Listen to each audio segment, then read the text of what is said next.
आज बहुत सारे युवा एक खास प्रॉब्लम में फंसे हुए हैं जिसका नाम है हस्त मैथुन करना क्या सही है या गलत।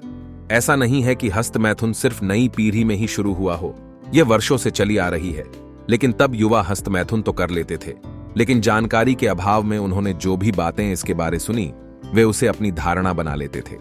पर आज का युवा स्मार्टफोन चलाता है और वह इंटरनेट की दुनिया में जी रहा है, जिस कारण वह किसी भी धारणा को एकदम से सच नहीं मानता। हस्त मैथुन के बारे में हम बचपन से कई बातें सुनते आ रहे हैं, जिसमें हमें बताया जाता है कि हस्त मैथुन करना सही है, तो वही हमने कई लोगों से यह भी सुना होता है कि हस्त मैथुन करना हमारे लिए बुरा होता है।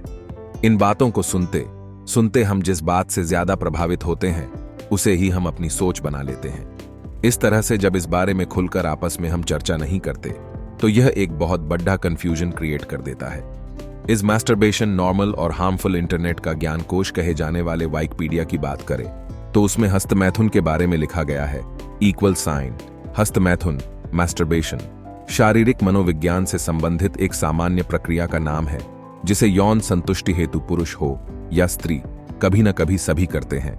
अपने यौनांगों को स्वयं उत्तेजित करना युवा लड़कों तथा लड़कियों के लिए उस समय आवश्यक हो जाता है जब उनकी किसी कारणवश शादी नहीं हो पाती या वे असामान्य रूप से सेक्सुअली स्ट्रैंग होते हैं। अब तो विज्ञान द्वारा भी यह सिद्ध किया जा चुका है कि इससे कोई हानि नहीं होती। मैंने अब तक हस्त मैथुन के बारे में जो कुछ भी सुना है, पढ़ा है, समझा है या खुद अनुभव किया है, उस हिसाब से हस्त मैथुन एक सामान्य प्रक्रिया है। लेकिन इसका आप किस तरह से इस्तेमाल अपनी लाइफ में करते हैं, यह इसे सही गलत बना देती है। हस्त मैथुन करना कोई ऐसा रोग या बीमारी नहीं है जिससे हमारी जान जाए।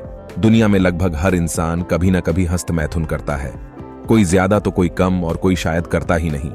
हस्त मैथुन अगर सोच समझकर कभी कभार किया जाए तो यह सही है, पर वही अगर आपको इसकी लत है तो यह बहुत गलत है।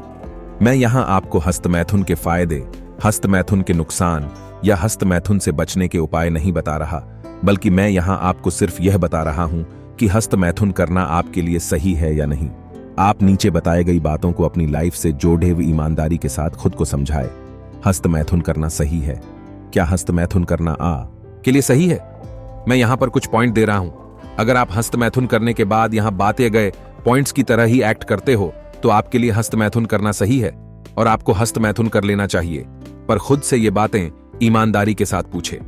*, हस्त मैथुन करने के बाद खुशी मिलना। मुझे ऐसा लगता है कि हस्त मैथुन उन लोगों के लिए सही है जिनको हस्त मैथुन करने के बाद खुशी मिलती है। हस्त मैथुन के बाद आपको अगर अच्छा फील होता है और आप खुद के प्रति अच्छा महसूस करते हो तो यह करना आपके लिए सही है। इस स्थिति में आप खुद को संतुष्ट महसूस करते हो। *, खुद की प्रतिग्लानि या बुरा महसूस नहीं करना। अधिकतर लोगों को हस्त मैथुन करने के बाद खुद के लिए एक बुरी फीलिंग आती है जो हमारे कॉन्फिडेंस को लो करने का काम करती है। अगर आपको हस्त मैथुन करने के बाद खुद के प्रति बुरी फीलिंग नहीं आती या आपको इसे करने के बाद खुद के बारे में कुछ भी गलत या बुरा नहीं लगता तो आपका हस्त मैथुन करना सही है। *, हफ्ते या महीने में कभी कभार हस्त मैथुन करना। जो लोग हफ्ते या महीने में कभी कभार हस्त मैथुन करते हैं उनके लिए यह कुछ भी गलत नहीं करता। उनके बॉडी के लिए बस यह एक सामान्य प्रोसेस होती है। उन लोगों के लिए हस्त मैथुन सही है जो हस्त मैथुन हफ्ते या 2 हफ्ते में 1-2 बार ही करते हैं। इस तरह से जब वे इसे अपनाते हैं तो वे इससे बिल्कुल भी परेशान नहीं होते और यह उनके लिए बस एक सामान्य क्रिया होती है। *, बॉडी के हिसाब से हस्त मैथुन करना। हस्त मैथुन एक मेंटली प्रॉब्लम होती है, मतलब कि हमारा मन हमें इसके लिए उकसाता है, पर यह उन्हीं लोगों को उकसाता है जो हस्त मैथुन के आदी होते हैं। जो लोग हस्त मैथुन अपने बॉडी की मांग के हिसाब से करते हैं उनके लिए हस्त मैथुन करना कोई गलत बात नहीं है। जब आप हस्त मैथुन तभी करते हैं जब आपकी बॉडी इसके लिए बार बार आपको उकसा रही होती है, वह सिर्फ अपनी बॉडी की जरूरत को देखकर ही इसे करते हैं, तो हस्त मैथुन करना आपके लिए गलत नहीं है। आपके